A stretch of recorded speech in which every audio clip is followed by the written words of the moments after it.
सुस्वागतम सुस्वागतम विद्यार्थी बंधू भगिनींनो, मी सतीश शिर्के, महाराष्ट्र राज्य माध्यमिक व उच्च माध्यमिक शिक्षण मंडळ पुणे यांच्या नवीन अभ्यासक्रमानुसार इयत्ता 12वीच्या अनेक व्हिडिओच्या माध्यमातून मी आपल्या समोर आलेलो आहे।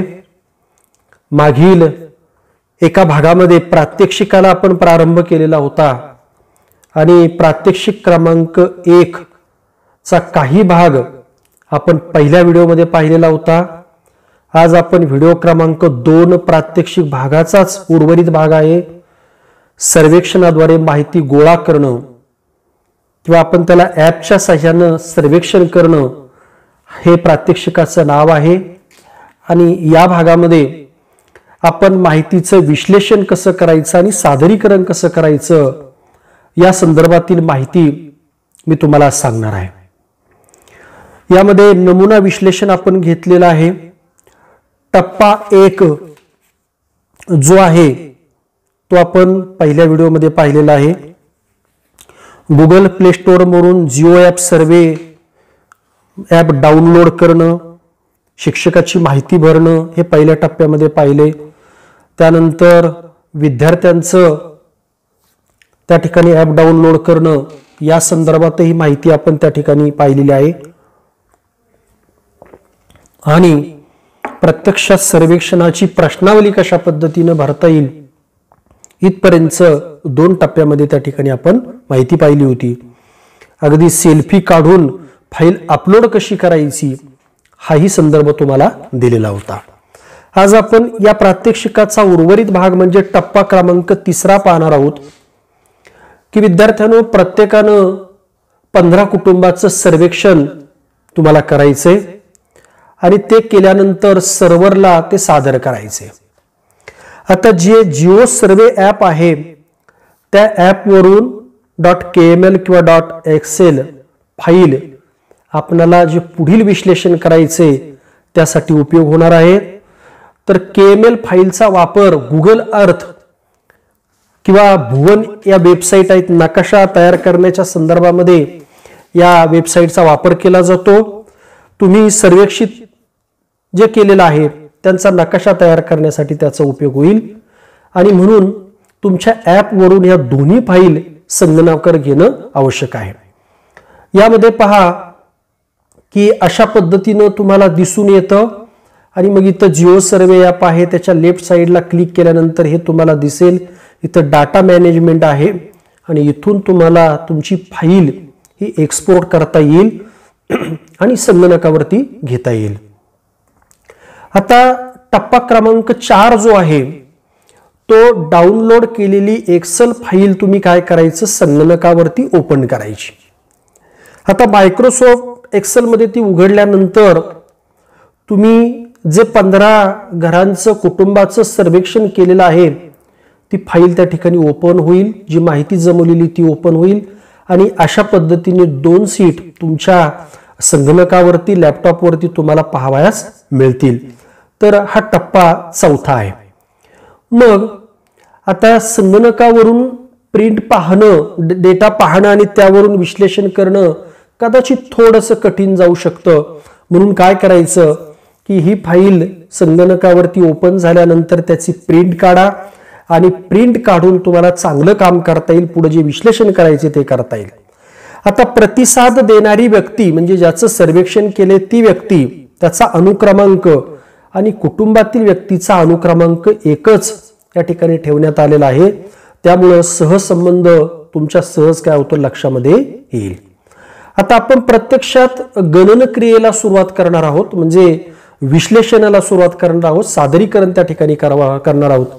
तर सुरुवात अतिशय सोप्या गणनक्रियेने करूया। तुम्ही जे सर्वेक्षण केले ॲपच्या साहाय्याने 15 कुटुंबाचं, त्याचा एक असा चार्ट छोटासा बनवता येईल तुम्हाला। एकूण पुरुष किती, एकूण स्त्रिया किती, इतर 0 आणि एकूण 53। तर जो नमुना दाखल आपल्याला पुस्तकात दिलेला आहे त्याच्यावरून 26 पुरुष, 27 स्त्रिया आणि 53 हे एकूण संख्या त्या ठिकाणी 53 कुटुंबाचं तुम्ही सर्वेक्षण केलेलं आहे। विद्यार्थ्यांनो, जे तुम्ही माहिती संकलन करणार आहात त्याचं विश्लेषण कशा पद्धतीनं करायचं हे मी तुम्हाला सांगतो आहे. हे नमुना दाखल आहे. तुम्ही तुमचं जे संकलन करणार आहात त्याचं या पद्धतीनं करू शकता किंवा अजूनही काही वेगळ्या पद्धती तुम्हाला जर तुमच्या शिक्षकांच्या मदतीनं जर घेता आल्या तर तेही करू शकता. आता सर्वप्रथम आपण स्त्री पुरुष अशी विभागणी करू शकतो. याला आपण लिंग गुणोत्तर असं म्हणू शकतो किंवा या माहितीच्या आधारे आपल्याला लिंग गुणोत्तर त्या ठिकाणी काढता येईल.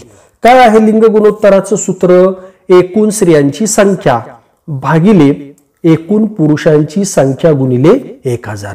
सूत्रामध्ये इथं स्त्रिया 27 दिल्यात, पुरुष भागिले 26 करायचं, गुणिले 1000 करायचं. ते केल्यानंतर 1038 हे आलेलं आहे. याचा अर्थ काय निघतो की तुम्ही जे 15 कुटुंबाचं सर्वेक्षण केलं त्यामध्ये 1000 पुरुषांच्या बरोबरीनं 1038 स्त्रिया आहेत हे आपल्याला सांगता येईल. आणि मग प्रत्येक विश्लेषणानंतर तुम्हाला एक निष्कर्ष तुमचं मत नोंदवणं अतिशय क्रमप्राप्त आहे. नमुना सर्वेक्षणातील लोकसंख्येचं गुणोत्तर 1038 आहे आणि हे प्रमाण कसं आहे? चांगलं आहे. स्त्रियांची संख्या जास्त आहे. इथं जरी एकन संख्या जास्त दिसत असली तरी ती जास्त आहे आणि याचा अर्थ पुरुषांच्या प्रमाणात स्त्रियांची संख्या जास्त आहे हे तुम्ही सांगू शकता.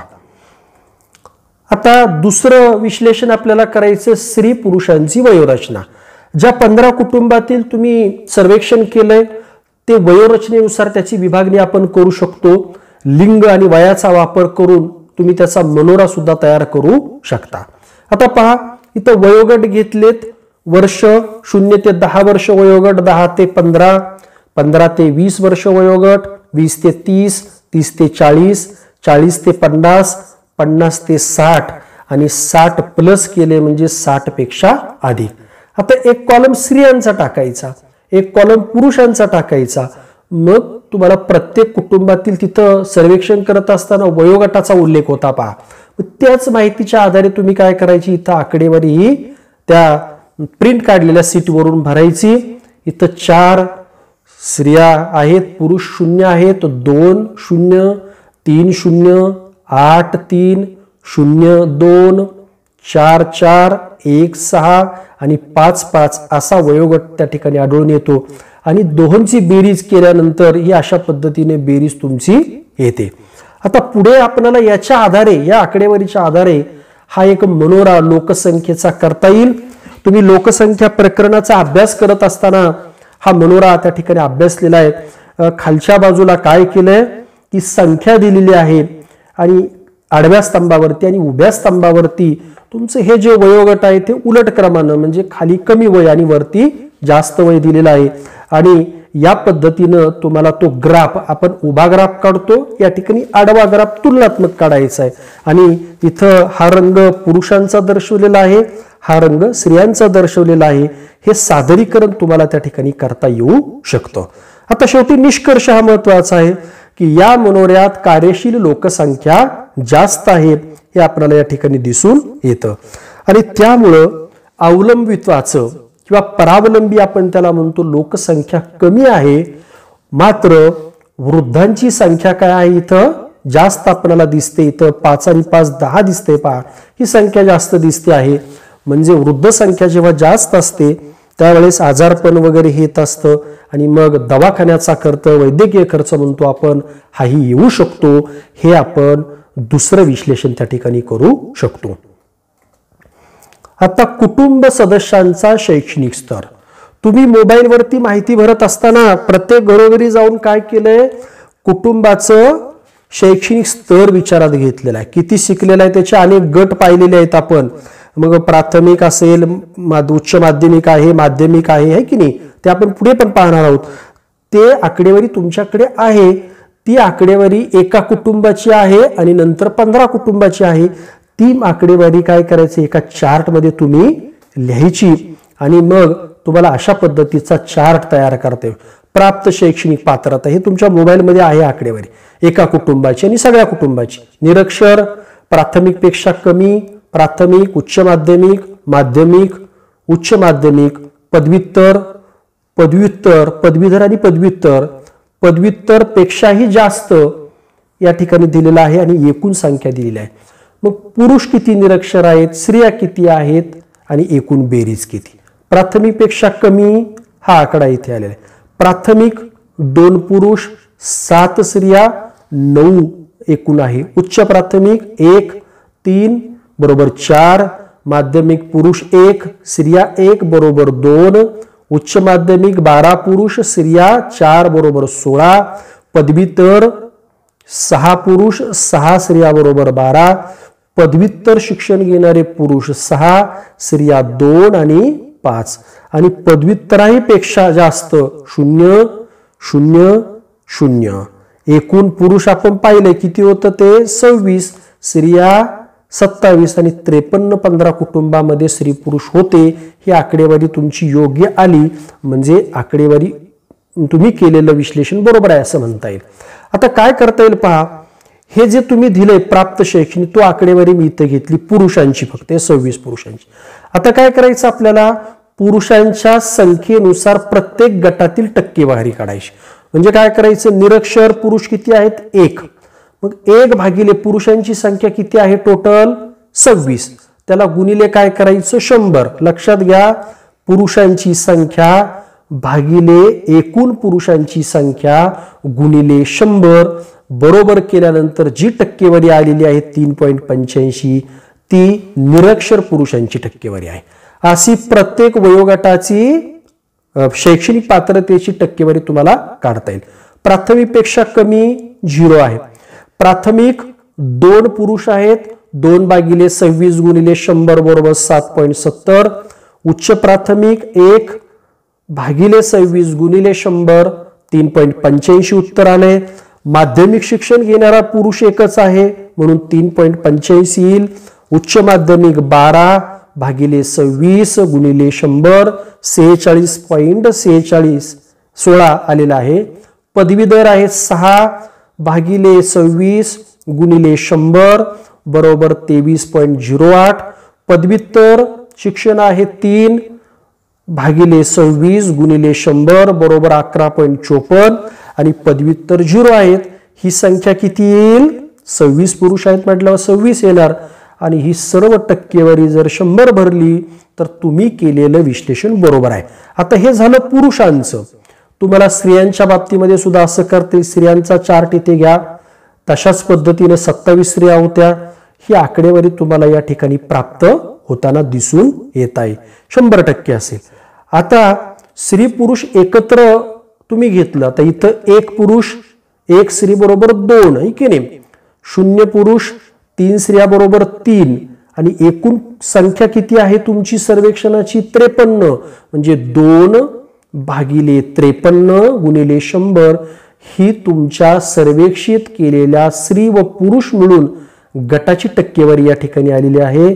5.37 16.68 7.5 3.78 30.19 22.65 आणि 9.16 हे सुद्धा 100% आलं पाहिजे. म्हणजे तुम्हाला तुमच्या सर्वेक्षित केलेल्या कुटुंबाची शैक्षणिक पात्रतेची माहिती या ठिकाणी एका क्लिकमध्ये उपलब्ध झालेली आहे.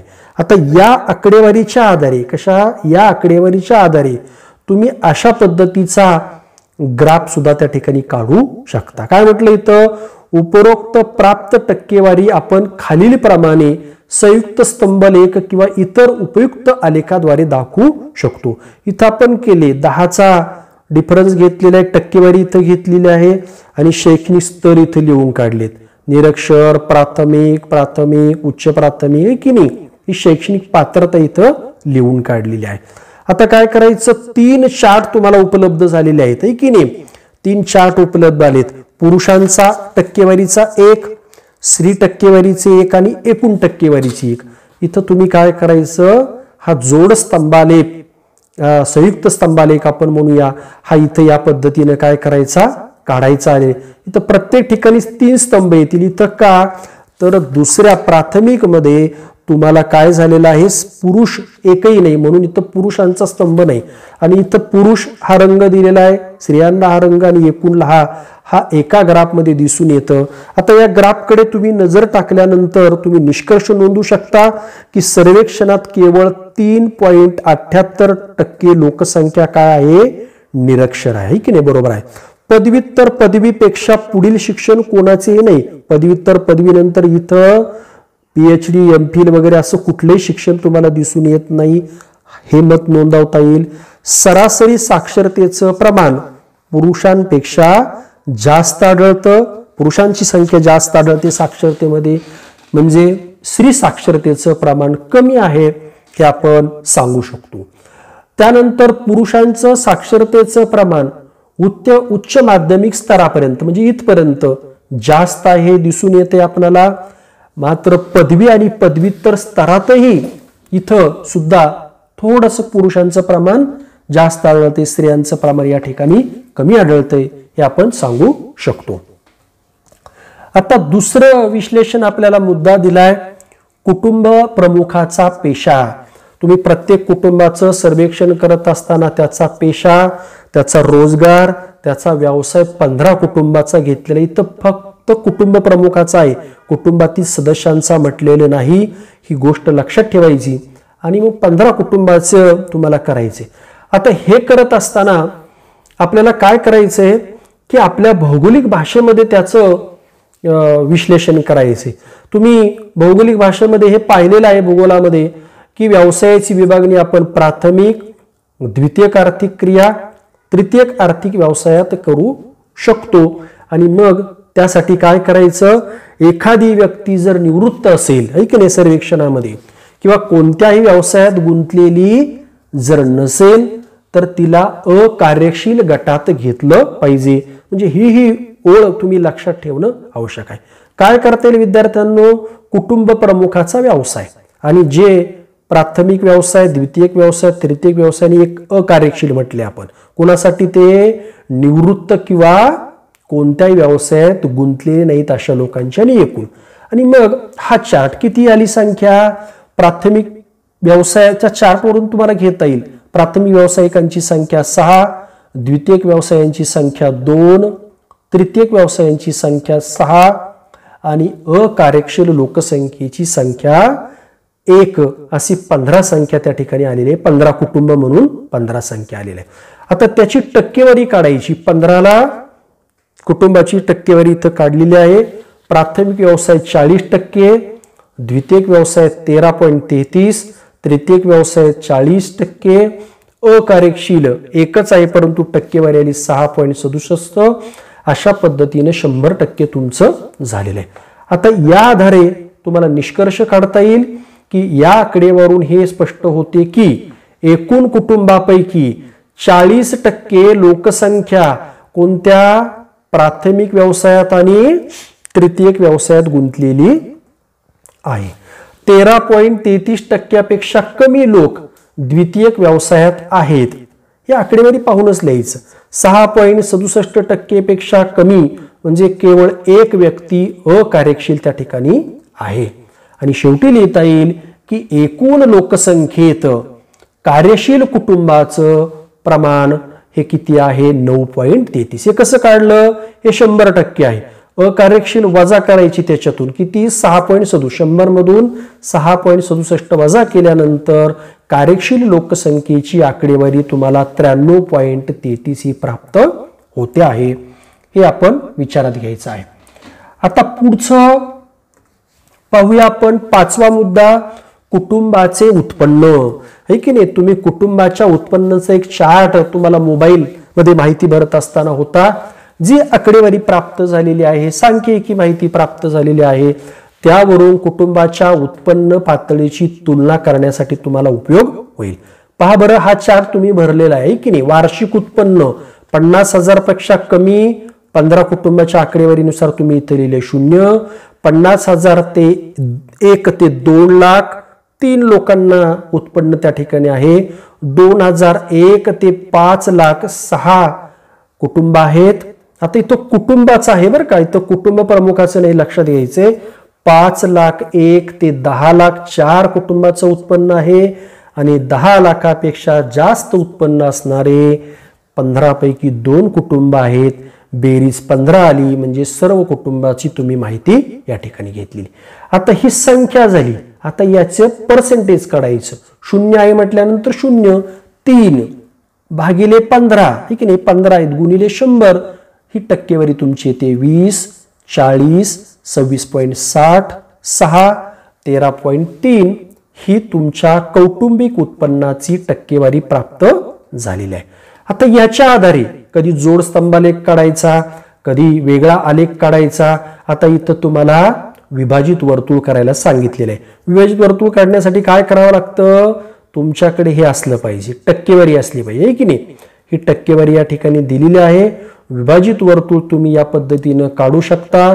छान पद्धतीनं ते संगणकावरही काढता येतं किंवा तुम्ही तुमच्या अहवालामध्ये हे करू शकता. आणि इकडे सूचीमध्ये प्रत्येक वार्षिक उत्पन्नाला एक रंग दिलाय, तो रंग इथं आहे. हा रंग इथे, हा रंग इथे, 26चा इथे आणि हा इथे अशा पद्धतीनं दिलेला आहे. आता शेवटचा मुद्दा कोणता असतो विश्लेषण केल्यानंतर, निष्कर्षाचा मुद्दा त्या ठिकाणी असतो. निष्कर्ष आपल्याला सांगता येईल की सर्वेक्षित कुटुंबापैकी कोणतेही कुटुंब काय नाही 50,000पेक्षा कमी त्यांचं उत्पन्न नाही, चांगली कमाई आहे की नाही, कमी वार्षिक उत्पन्न नाही. 40 कुटुंब जर पाहिले तुम्ही, 40 कुटुंब, तर त्यांचं उत्पन्न 2 लाख ते 5 लाख या गटात म्हणजे 26.6% येईल. तर 5 लाख ते 10 लाख या गटामध्ये 26 पॉईंट येत आहेत. त्यानंतर केवळ 10 लाखापेक्षा उत्पन्न अधिक असणारे 2 कुटुंब म्हणजे 13 पॉईंट आहेत. हे विश्लेषण निष्कर्षामध्ये तुम्ही नोंदवू शकता. मी या पद्धतीने सांगितले, कदाचित तुम्ही अजूनही वेगळ्या पद्धतीने करता येण्याची शक्यता आहे. व्यक्तिपरत्वे थोडीफार भिन्नता यामध्ये असू शकते. आता अशा प्रकारे म्हणजे आता 5 मुद्दे कसे केले, या प्रकारे तुम्ही काय करू शकता, अजून काही मुद्द्यांचं विश्लेषण करू शकता. मालकी कोणतं, 5वं समजा टप्पा आहे प्रश्न, मालकीच्या व भाड्याच्या घरात राहणाऱ्या लोकांची टक्केवारी. 5-15 कुटुंब घ्यायची, एक मालकीचा कॉलम करायचा आणि भाड्याचा करायचा आहे. तुम्ही केलंय की नाही, तिथं मोबाईलमध्ये ती माहिती तुम्हाला भरता येऊ शकते. त्याची टक्केवारी तुम्हाला मिळू शकते की या 15 कुटुंबात किती लोक स्वतःच्या घरात राहतात आणि किती लोकांकडे भाड्याचं घर आहे, पक्की घरं, कौलारू घरं आहे की नाही, असं वेगवेगळं केलेलं आहे. त्यावरती सुद्धा तुम्ही विश्लेषण करू शकता. किंवा वाहतूक साधनाच्या वापरानुसार लोकसंख्येची टक्केवारी. आता वाहतूक साधनं कोणते वापरतात हे सुद्धा तुम्ही त्याच्यामध्ये माहिती भरलेली आहे आणि मग त्याचा आधार घेऊन तुम्ही विश्लेषण करू शकता. एक चार्ट असाही करू शकता की सायकल वापरणारे, 2 चाकी वापरणारे, 4 चाकी, ऑटो रिक्षा, असं वाहतुकीची साधनं घेता येईल आणि त्याचाही विश्लेषण तुम्ही करू शकता. किंवा कुटुंबाकडे असलेल्या साहित्यानुसार लोकसंख्येची टक्केवारी. याच्यामध्ये तुम्हाला अगदी घरगुती साहित्य, किती लोकांकडे टीव्ही आहे काढता येऊ शकतं की नाही, किती लोकांकडे शेतजमीन आहे, वॉशिंग मशीन आहे, मायक्रोवेव्ह आहे, ओव्हन आहे, टीव्ही आहे, AC आहे, मोबाईल आहे. हा मोबाईल असणारच आहे की नाही, त्याच्याशिवाय तुम्ही सर्वेक्षण कसं करणार. तर हे सर्व तुम्हाला घेता येऊ शकतं आणि त्याचं विश्लेषण करता येऊ शकतं. घर नाही, टीव्ही नाही, परंतु मोबाईल असतो आहे की नाही, मग हे तुम्ही विश्लेषण करू शकता. किंवा एक सर्वेक्षण असंही तुम्हाला विश्लेषण करता येईल की घरामध्ये स्वच्छतागृह असलेल्या कुटुंबाची टक्केवारी. तुम्हाला हा मुद्दा घेता येईल आणि त्या आधारे तुम्हाला स्वच्छतागृहांची टक्केवारी आहे. भारत सरकारने अशा पद्धतीची टक्केवारी काढली आणि म्हणून सारखं स्वच्छतागृह वापरा, स्वच्छतागृह वापरा, बांधा वापरा आहे की नाही, असं आपण घोषणा, जाहिराती, प्रबोधन हे ऐकतो. तर ती टक्केवारी कुठेतरी प्राप्त झाली पाहिजे. घरात स्वच्छतागृह असलेल्या कुटुंबाची टक्केवारी. आता यापेक्षा अधिक हे त्यांनी दिलेत मुद्दे, यापेक्षा अधिक प्रकारे आपण विश्लेषण करू शकतो. त्यांचं मध्यमान काढू शकतो. उदाहरणार्थ वार्षिक उत्पन्नाचं मध्यमान आहे की नाही, वयाचं मध्यमान, शैक्षणिक पात्रतेचं मध्यमान आणि त्याचा वापर करून प्रमाण विचलन वगैरे सुद्धा काढता येईल. आता प्रवासाचा अंतर आहे की नाही, कामाला जाणाऱ्या लोकांचा आपण केले, त्यांचा खर्च सहसंबंधावरून सुद्धा तुम्हाला गुणानुक्रम सहजरित्या काढता येऊ शकतो. हेही आपण लक्षात घेता येईल. कामधंद्यासाठी केलेल्या प्रवासाचा अंतर, त्यासाठी त्याला दररोज होणारा खर्च यांचं परस्पर संबंध सुद्धा तुम्हाला घेता येऊ शकतो. त्याचाही एखादं विश्लेषण तुम्हाला करता येणं शक्य आहे. आता खाली जो तक्ता दिलेला आहे त्या दिलेल्या तक्त्यात विधेच्या आधारे, विधा म्हणजे माहिती, सांख्यिकी माहिती, गुणानुक्रम सहसंबंधाचे मूल्य नमुन्यासाठी काढलेलं आहे. याला स्पियरमॅनची थेअरी म्हटलं जातं भूगोलामध्ये, संख्याशास्त्रामध्ये. काय केलंय इथं, कामासाठी नियमित केलेल्या, तुम्ही चार्टकडे लक्ष द्या, कामासाठी नियमित केलेल्या प्रवासाचे अंतर, हे अंतर तुमच्या मोबाईलमध्ये आलेलं आहे. ते इथं घ्यायचं.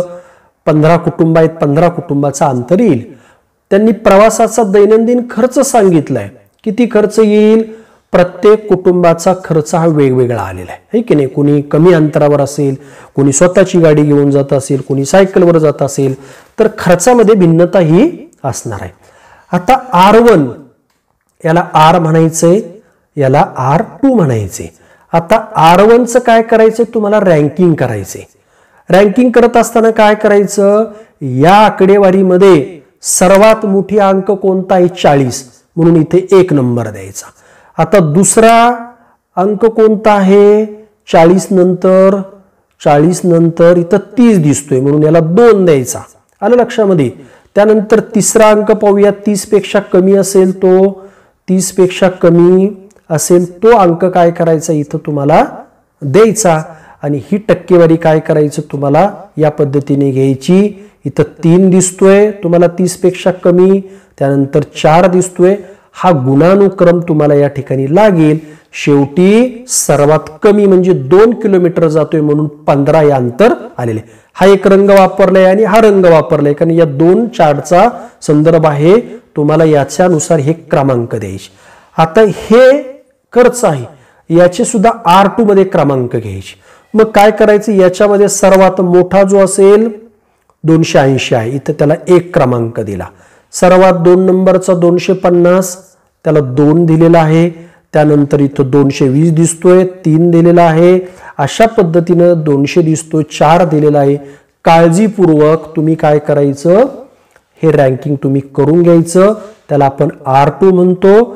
म्हणजे हा रंग आणि या रंगाचा इथं सहसंदर्भ आहे. तुम्ही चार्टमध्ये असंही करू शकता, हा R1 आहे ना, याच्या शेजारी घ्यायचा आणि हा याच्या शेजारी घ्यायचा. म्हणजे हा फक्त इथं टाकला, याची तुलना करता येईल आणि याची त्याची तुलना करता येईल. आता पुढचा चार्ट तुमच्यासाठी आहे R1 वजा R2, R1 वजा R2 आहे की नाही.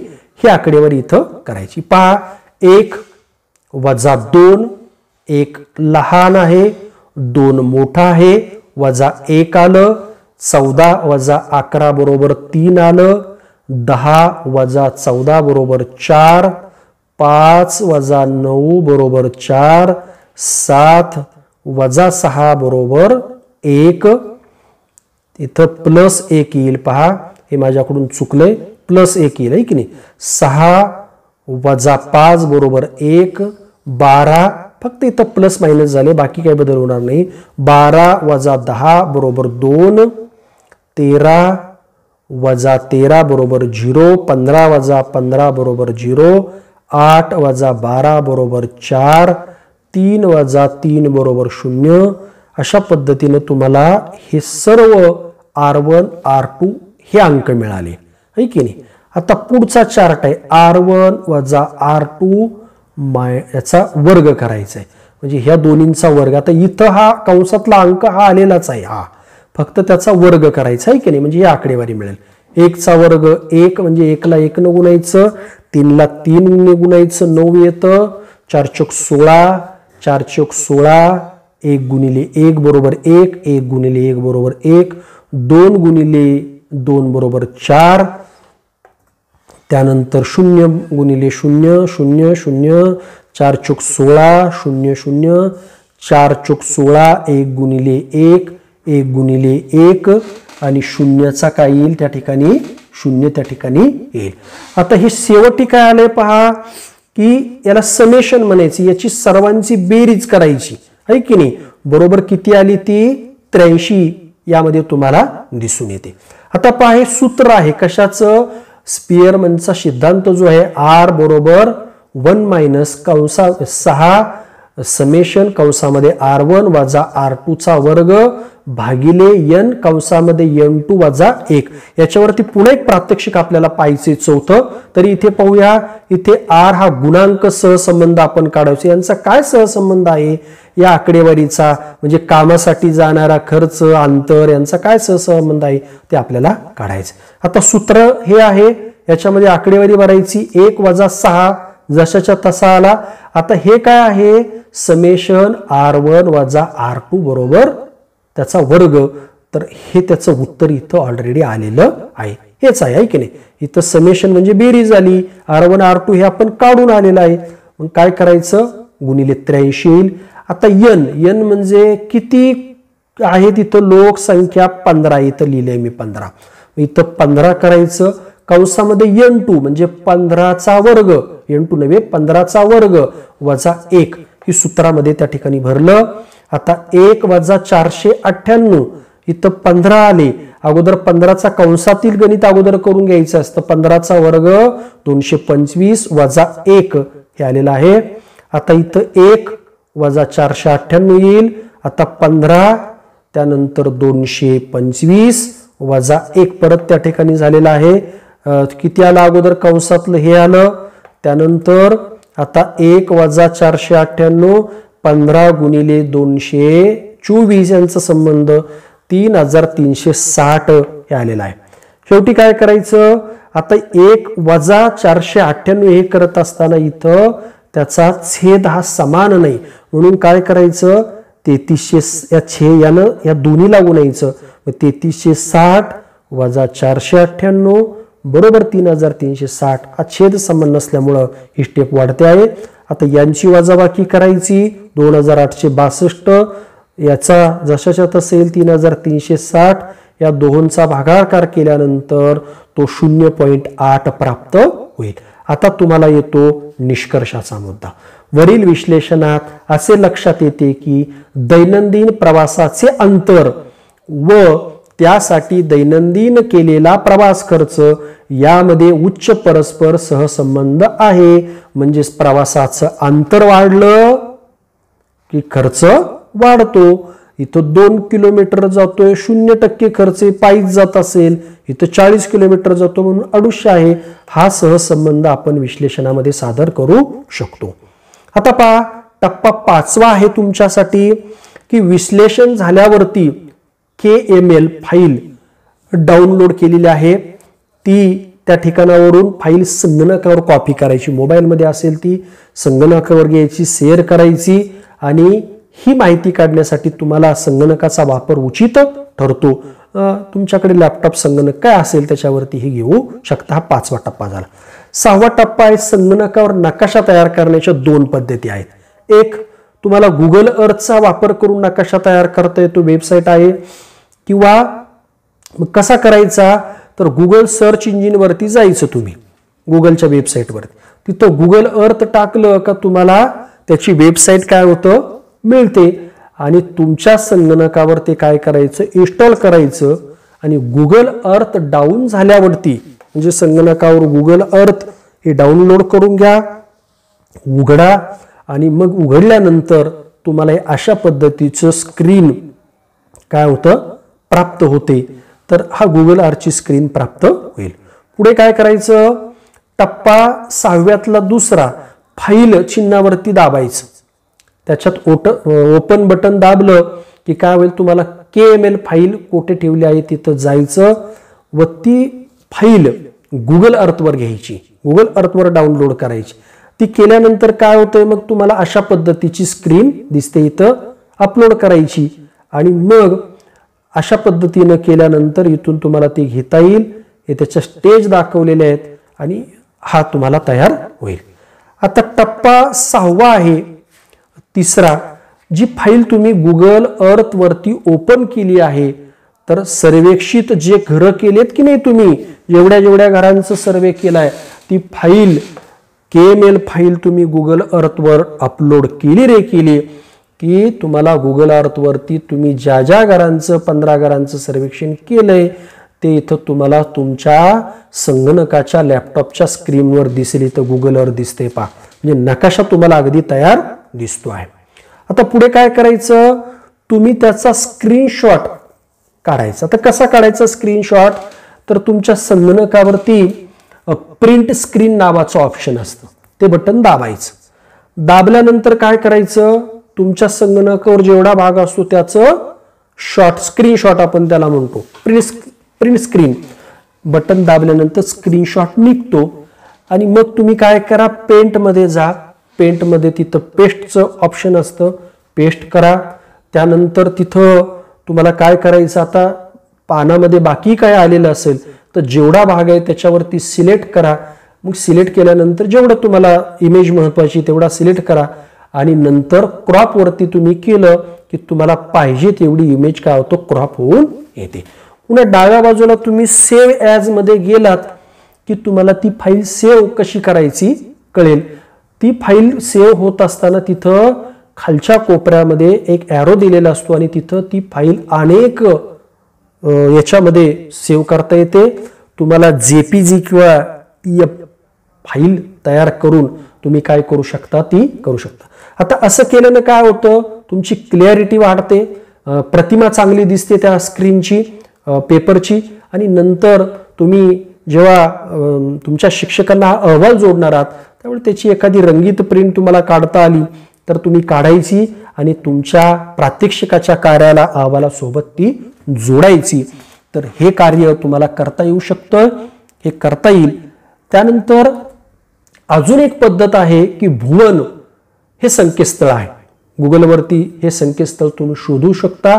आणि भुवन किंवा गुगल अर्थ जी संकेतस्थळं आहेत ही अलीकडे नकाशा तयार करण्यासाठी वापरली जातात.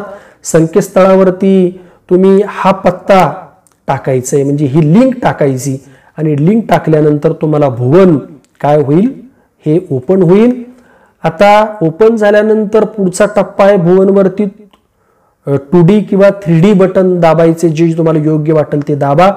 आणि नंतर शेवटचा टप्पा तुमच्याकडे जातोय आपण की टप्पा 6 जो आहे तो टप्पा यामध्ये आपल्याला दिसतो आहे की स्क्रीनवरती डाव्या बाजूस असलेलं टूल बटन दाबायचं.